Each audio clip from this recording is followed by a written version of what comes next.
This channel does not promote or encourage any illegal activity. All contents provided by this channel meant for educational purpose only.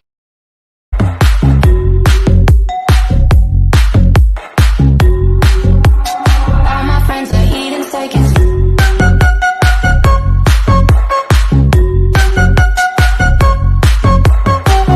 මම අද සාදරයෙන් පිළිගන්නවා මගේ YouTube channel එකේ අලුත් video එකකට.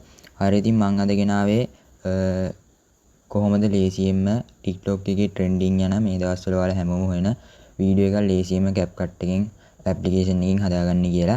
හරි ඉතින් මේකට අදාළ links මම description box එකේ දාලා තියන්නම්. ඉතින් ඔයාලා මගේ channel එක තාමත් subscribe කරලා නැත්නම් දැන්ම subscribe කරන්න. වීඩියෝ එක හදාන්න like එකක් දාන්න, comment එකක් දාන්න මොනවා හරි ප්‍රශ්න තියෙනවා. හරි එහෙනම් අපි වැඩි කතා නැතුව අපේ වීඩියෝ එකට.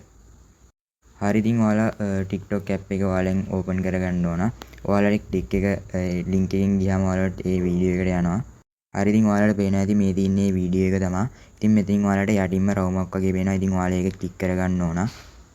ඒ click කරාට පස්සේ ඔයාලට මෙතන music එක add to favorites කියලා තියෙනවා. ඉතින් ඔයාලා ඒක favorite එකට add කරගෙන මෙතනින් අයින් වෙලා ඉතින් ඔයාලා මෙතනින් පේනවා ඇති capcut free video edit කියලා එකක් තියෙනවා. ඉතින් ඔයාලා මෙතනින් ඒකේ use template කියන එක ක්ලික් කරගන්න ඕන. හරි ඉතින් use template කියන එක ක්ලික් කරාට පස්සේ ඔයාලට මෙතන පේනවා ඇති යටින් use template කියලා එකක් වැටෙනවා. ඉතින් ඔයාලා එතනින් use template කියන එක ක්ලික් කරගන්න ඕන. හරි ඉතින් use template කියන එක ක්ලික් කරාට පස්සේ ඔයාලට මෙතනින් කැමති ෆොටෝ තුනක් ක්ලික් කරගන්න පුළුවන්. හරි ඉතින් මම මෙතනින් කැමති ෆොටෝ තුනක් සිලෙක්ට් කරගන්නවා. හරි ඉතින් මම මේ විදිහට කැමති මම ෆොටෝ තුනක් සිලෙක්ට් කරගෙන next කියන යට next කියන බටන් එක දෙනවා. හරි ඉතින් ඊට පස්සේ ඔයාලට මෙතනින් පේන ඇති වීඩියෝ එක ගානට හැදෙනවා. ඊට පස්සේ ඔයාලට මේකෙන් තව ස්ටෙප් එකක් තියෙනවා අපිට කරන්න. ඉතින් ඔයාලට මෙතනින් උඩ export කියලා පේන දකුණු අත පැත්තේ තියෙනවා. ඉතින් ඔයාලා ඒක ක්ලික් කරන්න ඕන. ක්ලික් කරාට පස්සේ මෙතනින් export without watermark කියන option එක දෙන්න ඕන.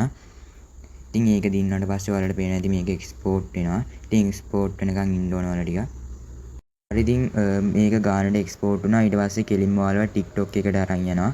ඊට පස්සේ ඔයාලට මෙතනින් පේන ඇති add sound කියලා බටන් එකක් උඩින් තියෙනවා. ඉතින් ඔයාලා මෙතනින් sound එක දෙන්න ඕන. ඔයාලා මේකේ තියෙන sound එක නෙමෙයි ඔයාලා favorite sound එකට ගිහිල්ලා අපි අතනින් add to favorite කරපු sound එක තමයි ඔයාලා මෙතනින් දෙන්න ඕන. ඉතින් ඒක දුන්නාට පස්සේ ඔයාලට පේන ඇති වොලියුම් එකට ගියාට පස්සේ මෙතනින් ඔයාලා ඔරිජිනල් සවුන්ඩ් එක ප්ලෝ කරලා අපි ඇඩ් කරපු සවුන්ඩ් එක මෙතනින් වැඩි කරගන්න ඕන. ඒ කියන්නේ මේ කලින් තිබ්බ ඔරිජිනල් සවුන්ඩ් එක අපි අඩු කරගෙන අපි දැන් ෆේවරිට්ස් එකකින් ගත්ත සවුන්ඩ් එක අපි ඒකට ඇඩ් කරගෙන මෙතනින් ඩන් දෙන්න ඕන. ඊට පස්සේ ඉතින් ඔයාලට තියෙන්නේ මෙතනින් ඉතින් ඔයාලට මෙතනින් post to story කියන එක දෙන්න විතරයි තියෙන්නේ. ඒතකොට ඉතින් ඔයාලා TikTok account එකට මේක වැටෙනවා. ඊට පස්සේ හරි ඉතින් මේක තමයි මට ඔයාලට ගේන්න ඕන වීඩියෝ එක. ඉතින් වීඩියෝ එක හොදන්න අනිවාර්යෙන් වීඩියෝ එකට like එකක් දාන්න. යාළුවන්ට share කරන්න, channel එක subscribe කරන්න නැත්නම් දැන්ම subscribe කරන්න. හරි ඉතින් අපි මේ වගේම අලුත් වීඩියෝ එකක් හම්බ වෙනකම් පරිස්සමෙන් ඉන්න.